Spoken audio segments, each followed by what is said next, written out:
Goldmouf, man. Welcome to SiriusXM Pandora now, bro. How you doing today? Yeah, it's a pleasure, man. It's a pleasure for having me here. Yes, sir. Yes, sir. So let's start it off with this, man. You being Famgoon and everything like that, people would probably expect you to be from Atlanta, Yeah. but you started off in Macon, Georgia. So kind of tell us like how things were you down there in Macon, and then like what kind of got you into the music. So, just growing up, my mother used to always play oldies in the house, and so, it had that soul in it.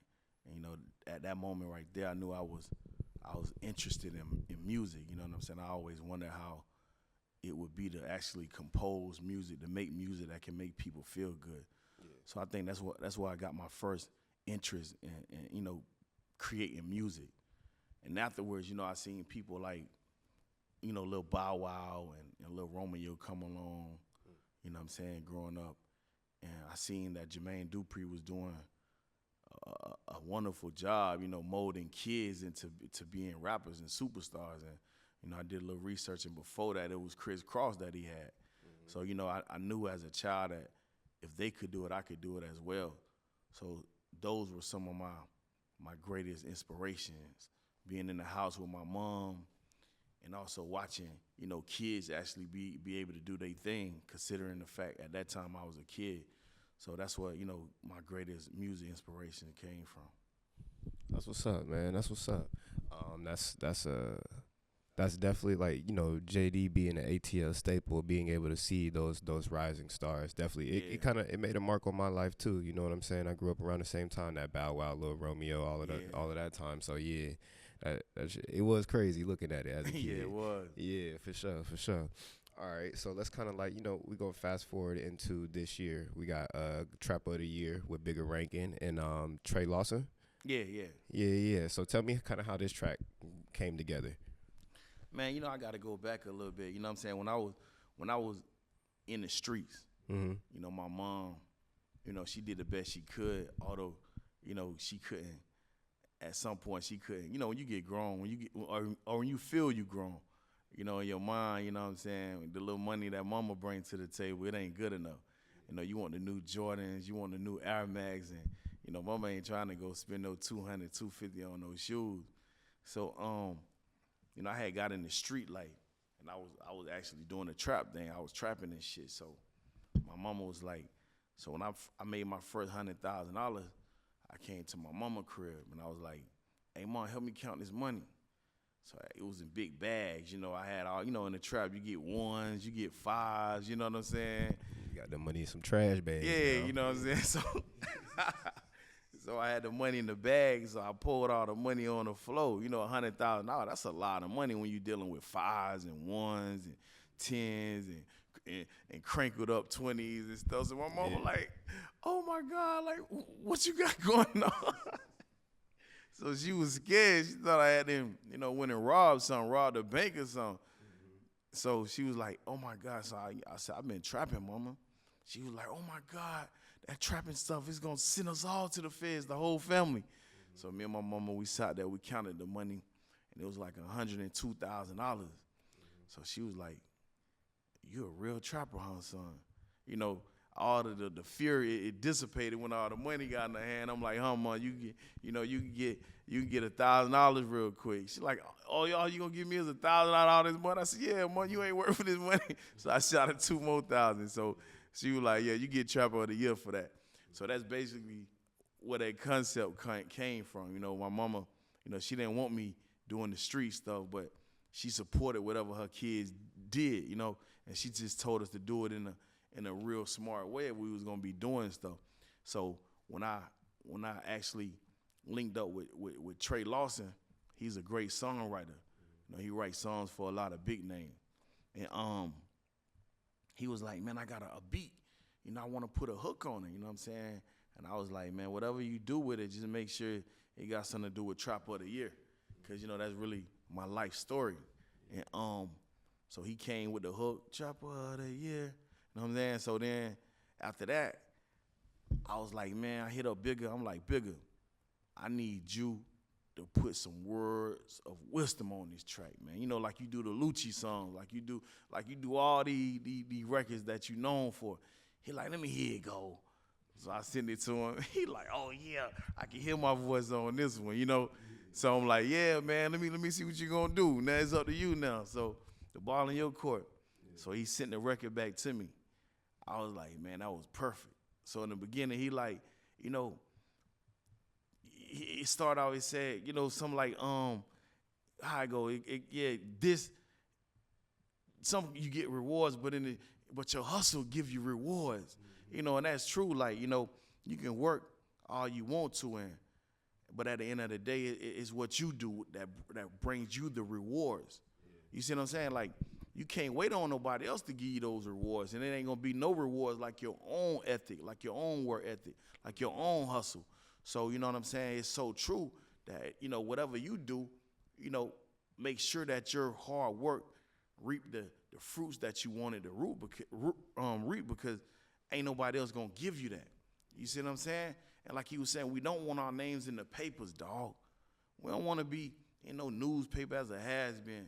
We don't want to be in the newspaper as seeing, yeah, such and such is caught 30 years in the penitentiary.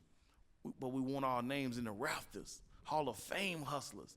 You know what I'm saying? You want to be able to say, yeah, you know, you did whatever it is you did. You hustled, but you got away with it.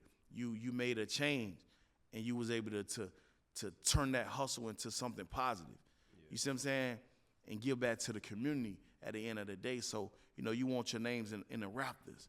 You don't want to be known for the negativity. You want to be known for coming from a negative situation turning into a positive situation. You feel me? Yeah. So I respect so much of that, what Bigger told me, man. So in that hook, it's a great learning experience in it. Nah, that's facts, man. In a sense of what you're saying, it kind of gives me like, you know, it gives me like a familiar reference or something that I always kind of like, that stuck out to me from like Nipsey verses is like, you know, when he was just like, you know, we connected at the bottom like the letter V, you know what I'm saying? Yeah. So it's just like taking that aspect and seeing like there's two ways that you can go with that within your success. You can go the right way or you can go the wrong way. Either way, you still may be successful, but it's still going to be about what you do with that success. Yeah, what you know? Do with it. Exactly. Yeah. So you can, it put you in the rafters. It can put you in the bleachers, however you want it to be. You can be, because you can be rich and still on the bench. You know what I'm saying? Yeah. Straight up. But yeah, man. So that's actually pretty great. I hope the people that, you know, that love to hear Bigger's voice on the records and enjoy Trey Lawson's writing and like, you know, are big fans of you, they receive the record that the way that it's supposed to. You know what I'm saying? Yeah, bro.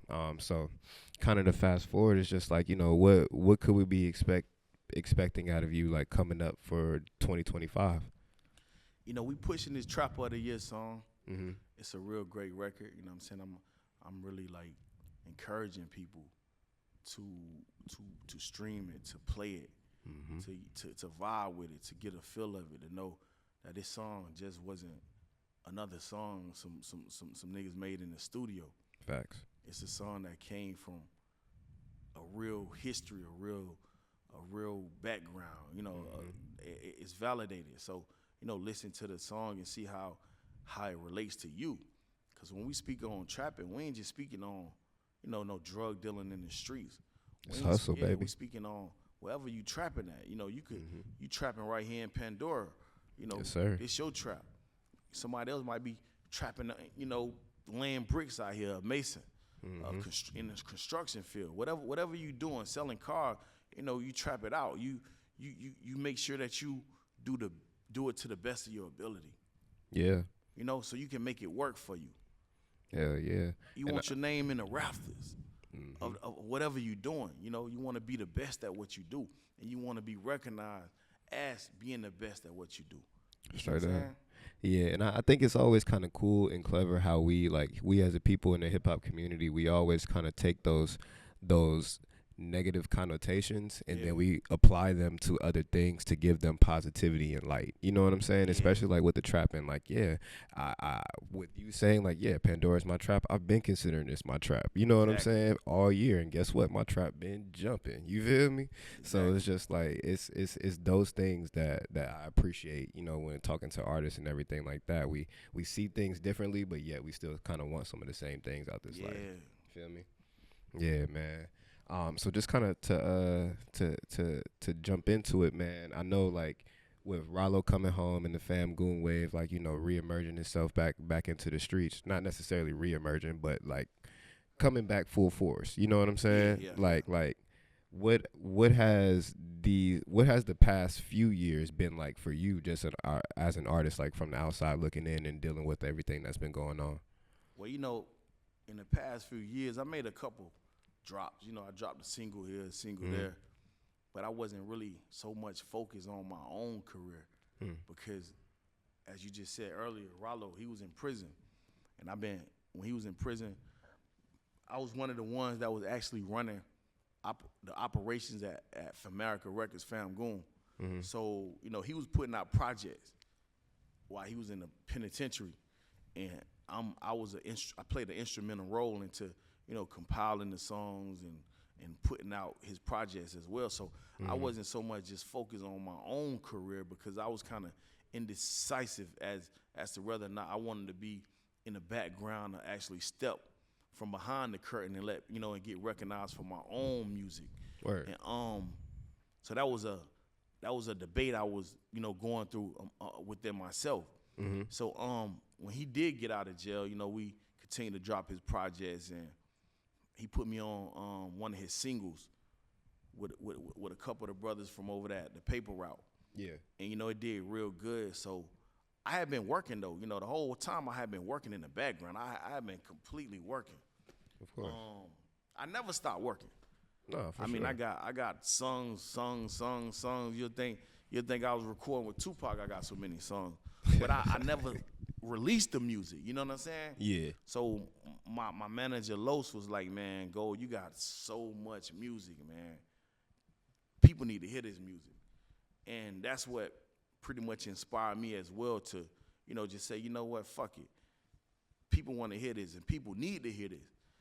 Especially when, you know, I got a real authentic story. You know, I really did those things that a lot of these rappers speak on in their songs that they didn't do.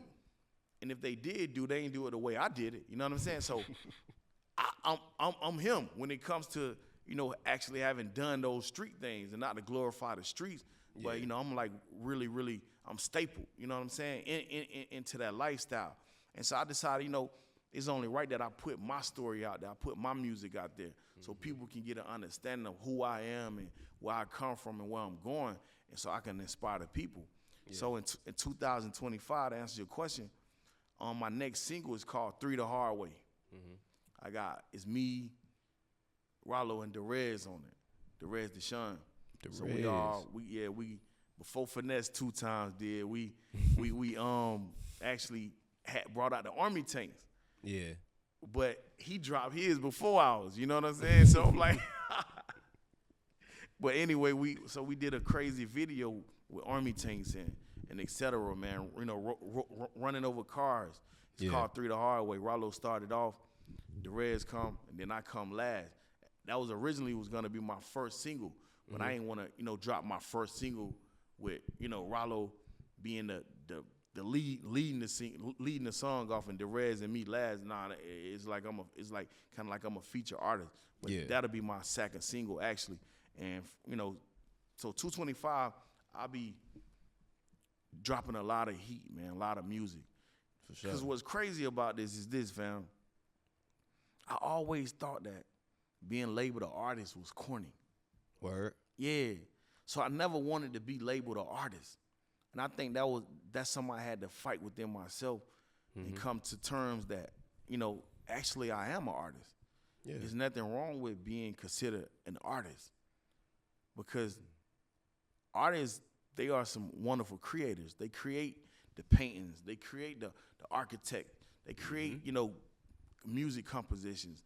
They are driving forces of the world. Yep. So, yeah, I'm an artist, and I'm proud to say that I am an artist, and I want everybody else to, you know, because being from the streets, you be like, man, I ain't no motherfucking rapper. I ain't no artist. I'm a street nigga.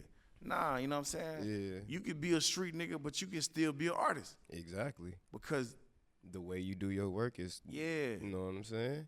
Cause it's like art is subjective, but once people really realize everything is art in a sense, then like you kind of like that. I feel like that's easier to let go. Cause I also had that kind of that stitch about me, like, oh, I don't want to be the artist. I never wanted to be the guy like that was basically the puppet. You know what I'm saying? Yeah. And like I would make music and never put it out. You feel me? Like me.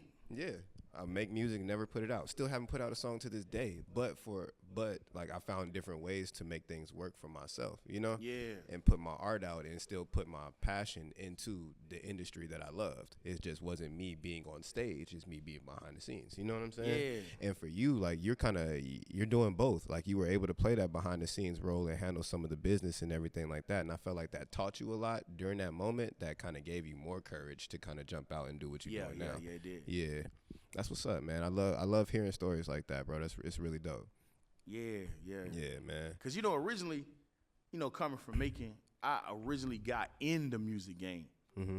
It was me and Young Jeezy, Kinky B. So I originally came in the music game with those guys. Mm-hmm. I was the artist back then, but they was on the business side of things. Mm-hmm. So I used to watch them and listen to their conversations, and I learned a lot about the business. That's when I really learned that the artists don't get the bread. I want the money. Artists get some money, but the CEOs, these people get the most money. Yeah. The producers, they get the 50% of the record. Like, I wanted to be more so involved with the business aspect of things. Yeah. I wanted to learn the business before I actually put out music, because I seen so many artists, so many people careers get destroyed because they didn't know the business. Mm-hmm. And I don't need no nigga pimping me, period. You know what I'm saying? Cause that gonna create a real problem, man. I'm pulling up, I'm doing whatever I gotta do.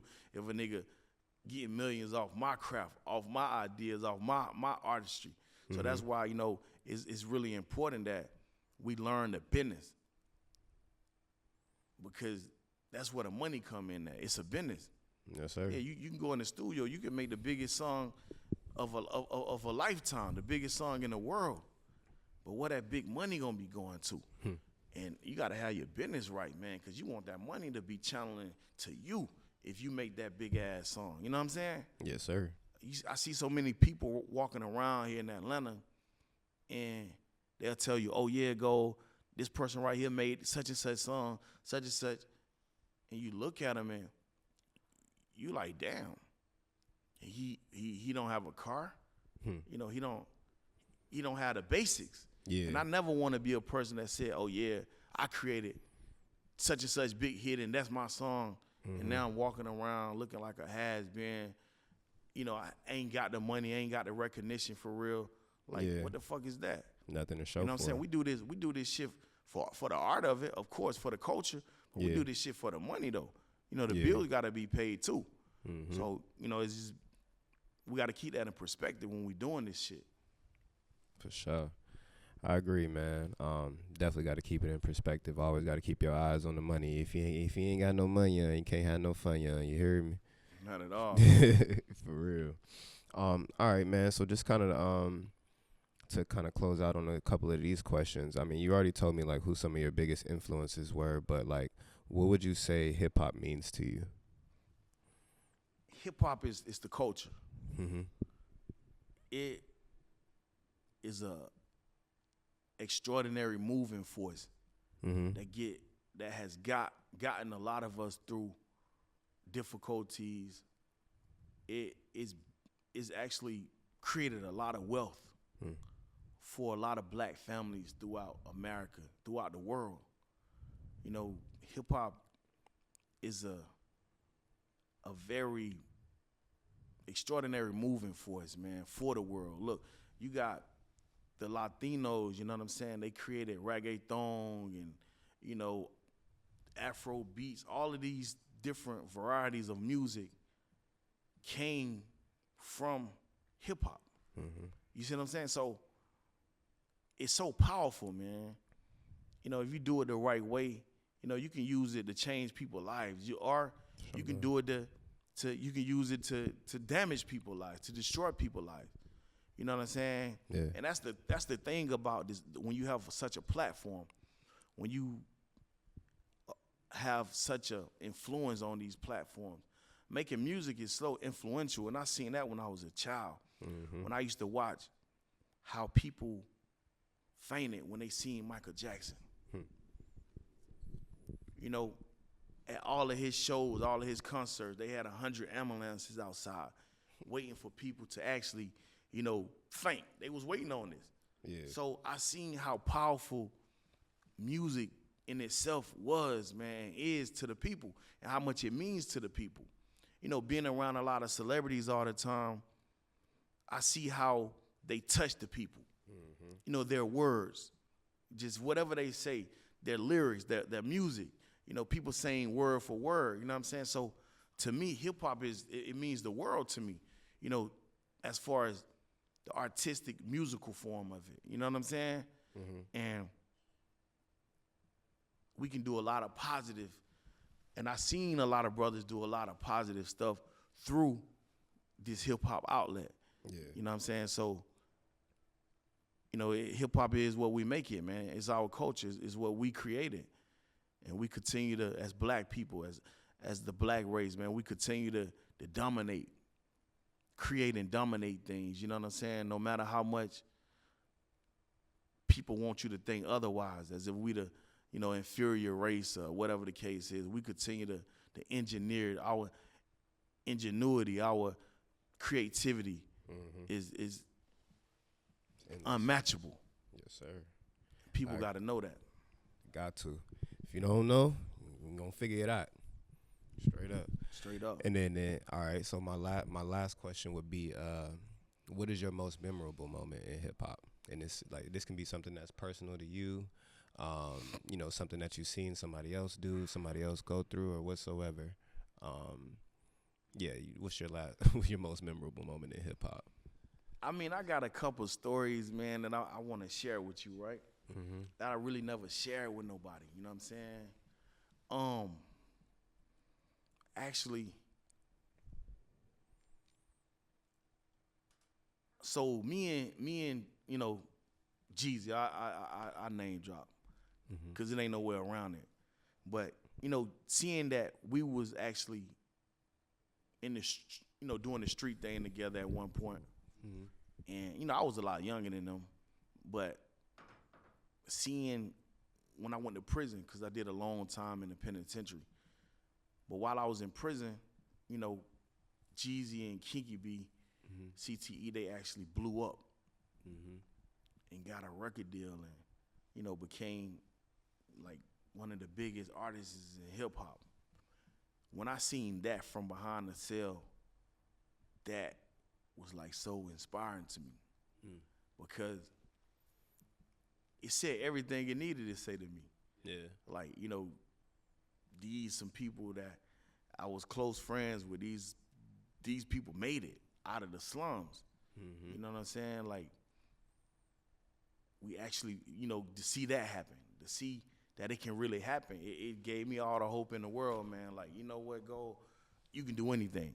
Yeah. If these people that you ran with every day can make it out of Macon, Georgia, come up from the Duncan block and be on the world charts, you know what I'm saying?